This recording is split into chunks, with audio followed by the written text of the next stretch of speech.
Thank you, Chairman. Thank you all for being here. Assistant Secretary Evans, I wanted to touch on EMPs. The Commission to Assess the Threat from Electromagnetic Pulse Attack has warned that a high-altitude EMP would be they quote, an existential threat to the survival of the United States and its allies. That sounds pretty ominous.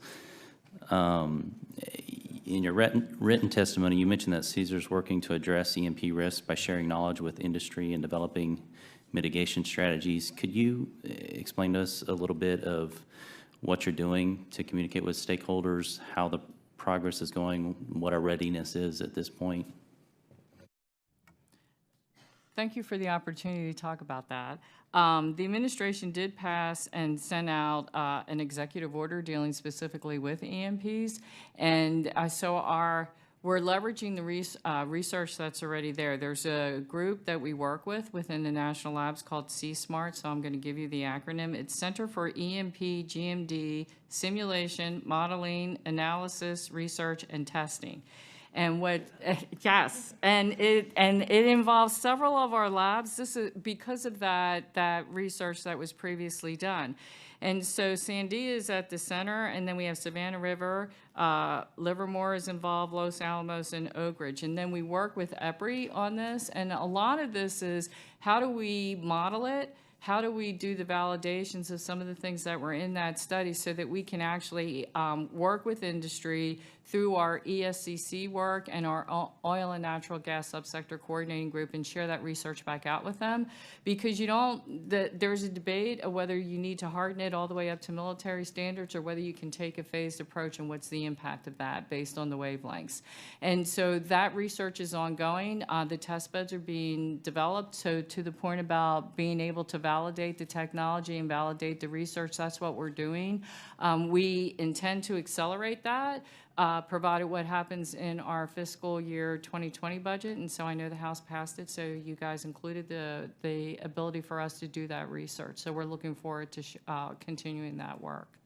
Are you working or communicating with like local entities, local governments, power providers, or is it more still in the research phase? The information that we have to date and how we work with EPRI and then how we work with state and local governments and then through our industry partnerships and then with the councils, we do convey that out. We also work with the National Governors Association. We have many outreach. We work through the associations as well, so the information and the research to date is shared. And then they also know what our project plan is going forward and then who we are working with in the national labs as well. Are you getting any feedback on what challenges are on the ground, or?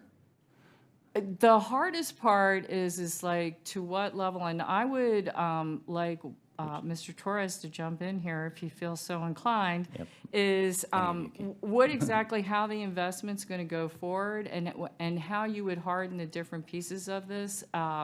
And then a lot of the utilities, we have some things that are going on with some of the bigger utilities, and they are sharing that information so that those decisions can be made. And we also work with FERC on this as well. And then FERC also then reaches out and shares the information too, because this becomes an investment decision, and then it'll inform the standards decisions going forward with FERC. Okay. Any of you want to speak to it as well? So I totally agree with everything Assistant Secretary Evans said there. There is an element of the energy that's released during an EMP that's very similar to GMD, geomagnetic disturbance event. So that's something that we need to take into account as well. That actually is probably more likely than an EMP event. It's maybe higher probability, but also some severe consequence. I think it does need a little bit more study. EMP has been studied for quite some time. It's been a commission that's formed and reformed and so on. But I believe I would suggest that we take maybe a forward-looking spin as we think about EMP. I think a lot of times we're looking at how do we harden the grid of today against EMP. The grid we have in 10 years will not look a lot like today. It will change.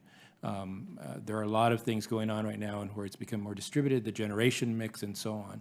So we need to do some analysis and project how would we harden the grid of the future. Thank you. Recognize Ms. Horn for 5 minutes.